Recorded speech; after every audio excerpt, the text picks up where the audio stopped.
Okay, welcome to part two of chapter six.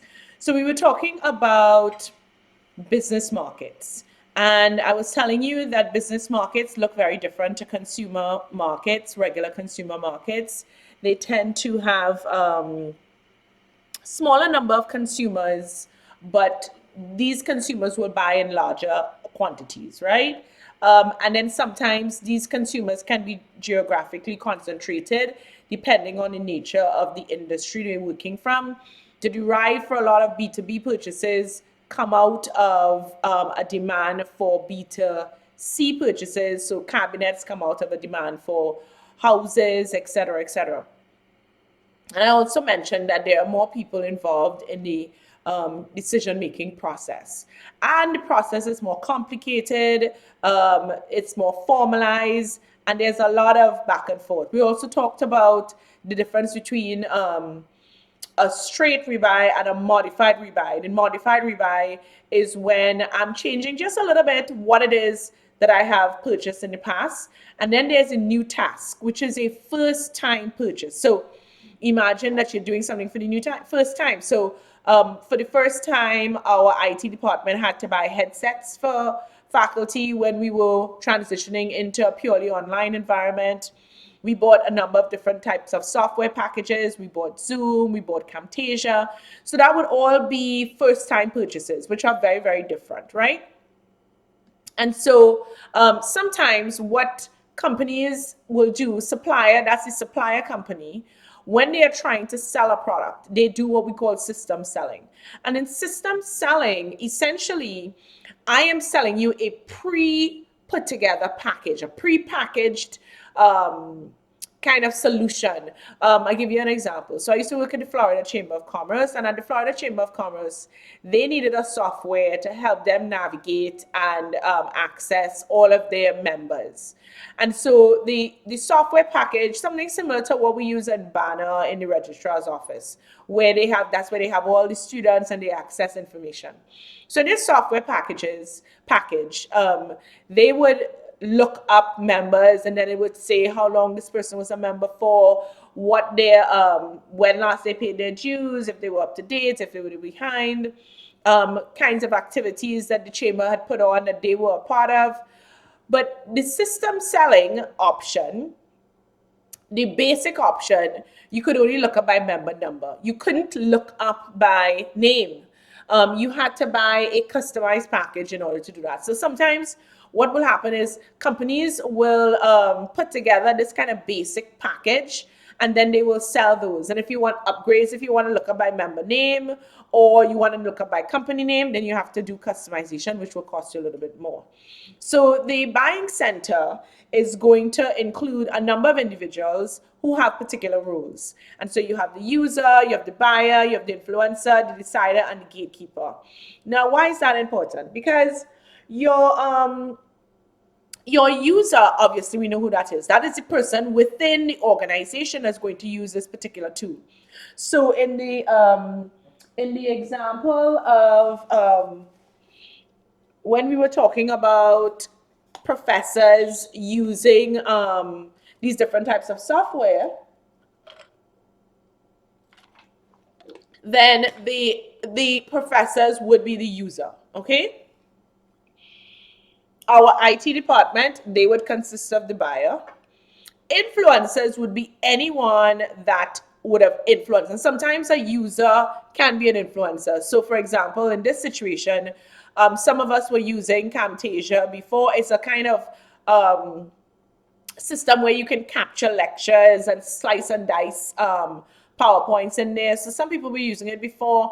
And so when we were trying to figure out what platform we would use, this became one of the things. Then there are deciders, and deciders are the people who make the final decision whether we're going to buy it or not. So in this case, it would be the dean. And then there are gatekeepers. Maybe their gatekeepers are people who will manage information coming to the dean. So that might be his admin secretary, or that might even be the IT folks who influenced his decision making. And then they're, so the gatekeeper would, they control all of the information, the flow of information. So maybe the person who controls the mail, or if there's a screening for email and so forth and so on. So it's important to recognize what are the major influences on buyers, because as you are trying to convince a buyer to make a particular purchase, then you have to think about what are the environmental factors that are going to be relevant here. Um, how many suppliers they have that are competitors, what kind of technology do they use, how competitive is the environment that they operate in, what's the culture of how they buy, where they buy, who they buy from typically, you know, and then what kind of budgetary constraints is it that they buy once a year, once a month, once every quarter. You have to know all those things that may impact what people buy. Then you have to think about the organization itself. How is the organizational structure? So, for example, at Pacific, think of all of the different people that buy copy paper. It's not as if we have one guy somewhere that is buying photocopy paper for the whole university. That's not how it works. My department will buy for us, your department will buy for you guys, and so forth and so on. Every school, maybe one person is buying per school, or maybe not. Maybe one person is buying per department. So it all depends on who the organization is and how they're structured. And then what are their policies? So I work with some transit agencies through Westgate. And when they buy, they can go ahead and purchase things once it's under 100,000. But if it's over 100,000, then they have to get an okay from the board. So you have to kind of understand that too, what's their procedures and their policies. And then who within the group of buyers have the strongest interpersonal skills? Is it that you have some buyers within that group that are more influencers, or are more decision makers, or are able to control the process more? You have to really kind of think of it. And then you also have to think about who's in what position, because at the end of the day, even though I function as a buyer within a group, I'm still an individual. So you can still use individual tactics to reach me, and understand that other buyers may also affect buyers. So let's say within a procurement team, you have 5 people buying different things, but maybe they talk to one another and maybe they help one another. So you really have to understand who are the different groups that are buying and what are the major influences on those groups.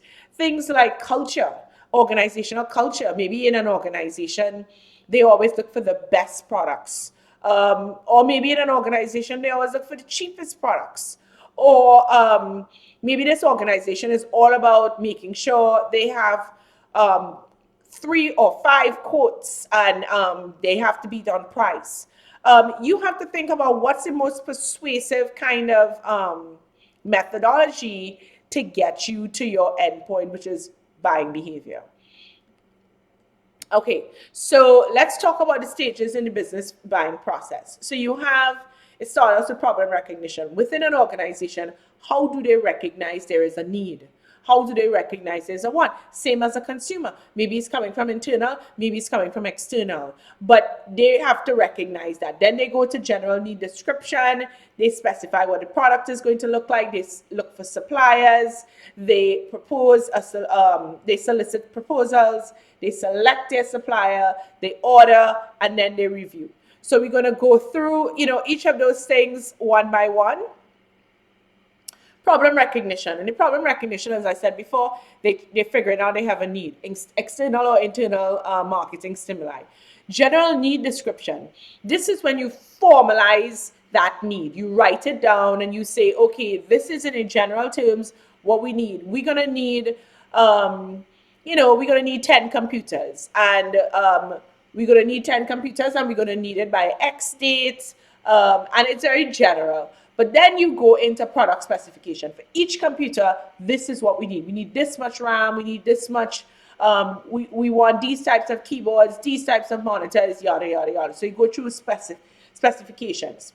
Then you start saying, okay, who are my possible suppliers? You start looking everywhere. Okay, I can maybe get it from this guy or this company, that guy or that company.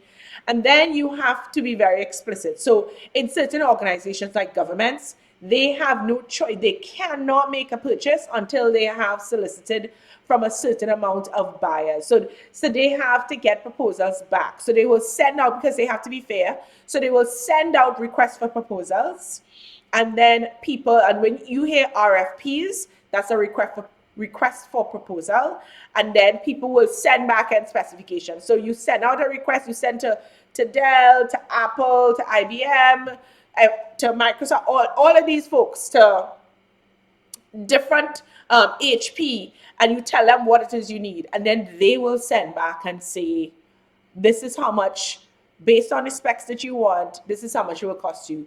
And you typically then at that point will have a team, and the team will sit and they will do a type of a rubric to make an assessment. Okay, who's best based on this criteria? When I worked for the tourist board, I ran a team that selected TV production houses, because we did a lot of videos that we were using in tourism, and we would have to select the supplier of the video production, and we would typically talk about who has the best equipment, who has the best script writers, who has the best team, who's easiest to work with. Then we look at price. So we have an entire rubric that we would break down and make a decision based on all those different components, because you can't just say, okay, these are the cheapest people, let's go with them, because their quality might be cheap as well.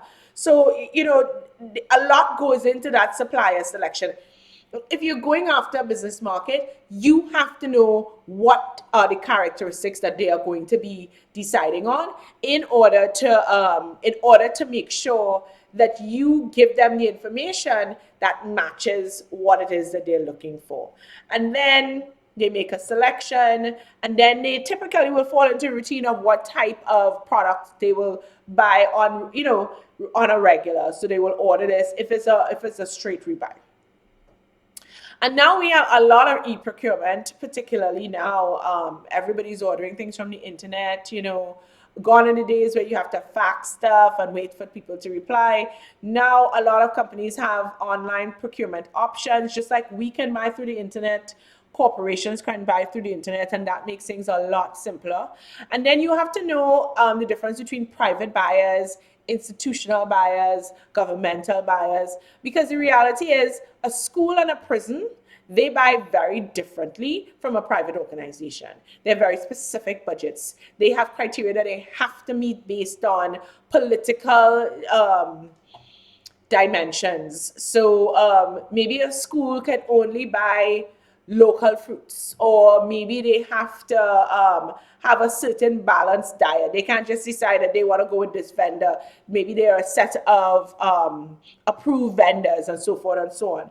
And then they typically, what's the payment plan? How often will they pay? Government usually takes much longer to pay. So maybe they pay in 45 days or 60 days as opposed to 30 days. So you kind of have to know as well, what your different markets look like, how they pay, how they buy, and who is involved in the buying process. Okay, that's it for now. See you in chapter 7.